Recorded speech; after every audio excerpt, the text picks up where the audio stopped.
All right, so overview and navigation. So when you first log into the ERAS system, you will get a window or a little box that appears. It looks like this.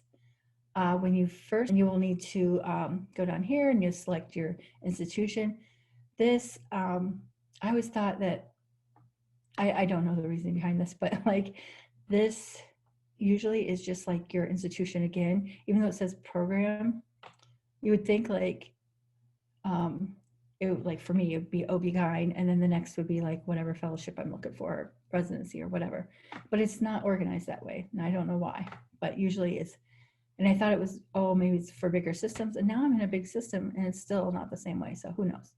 So you click here and you'll have your drop down to pick from, same here, and then specialty. And this is how you will navigate between your specialties if you have access to more than one program. So when you finally get logged in and get your program selected and things like that, this is the header that is at every single page within ERAS. And you will notice as you go through, it's pretty easy to remember until you get to scheduler and reports. For some reason, those are the newer made areas of the software. Newer, I mean like within the last 3 years. And for whatever reason, well, I understand why they did it for scheduler, because they wanted to let you know that you were in a different part of the software.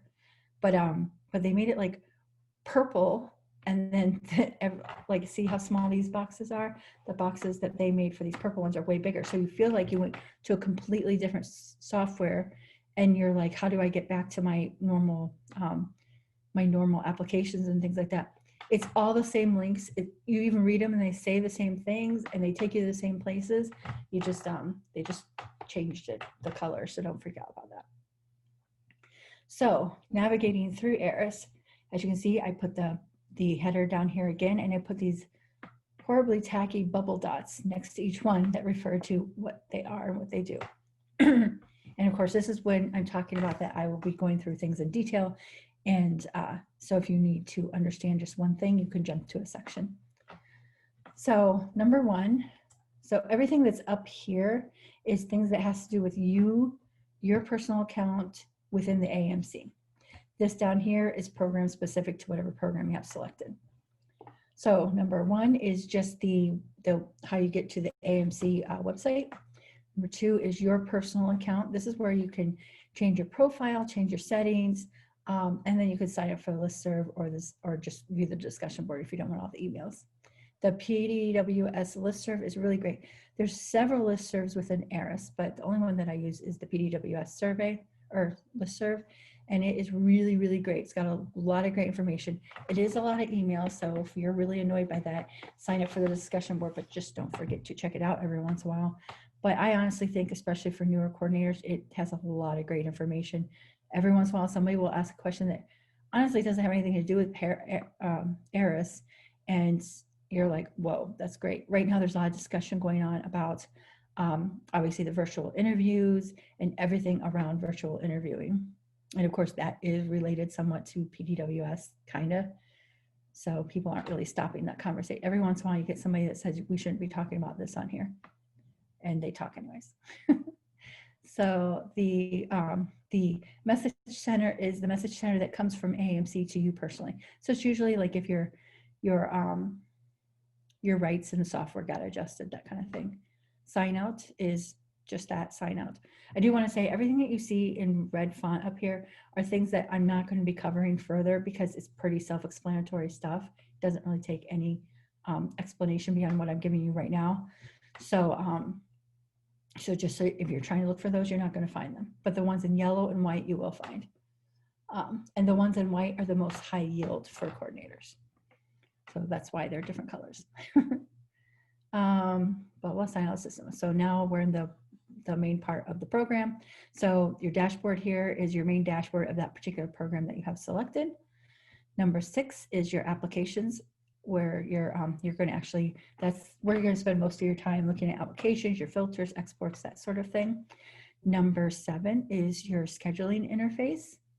Number 8 is your ranking interface. We're going to go through this in detail, so I'm not explaining it.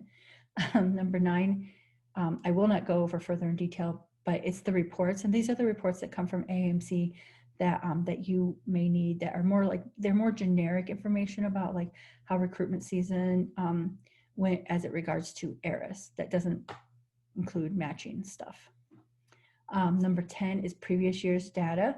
This is where, like, if you want to go find information on a previous year, you can go there. It's uploaded as both a PDF file and a CSV file.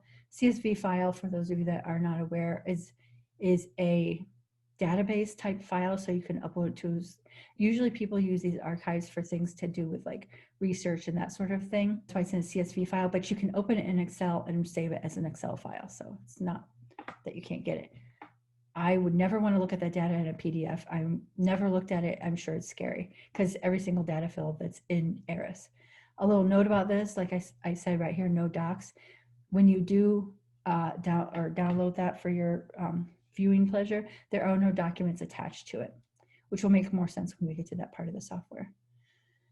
Number 11 is the setup, which is the settings of the program, which will go in further. 12 is program messages.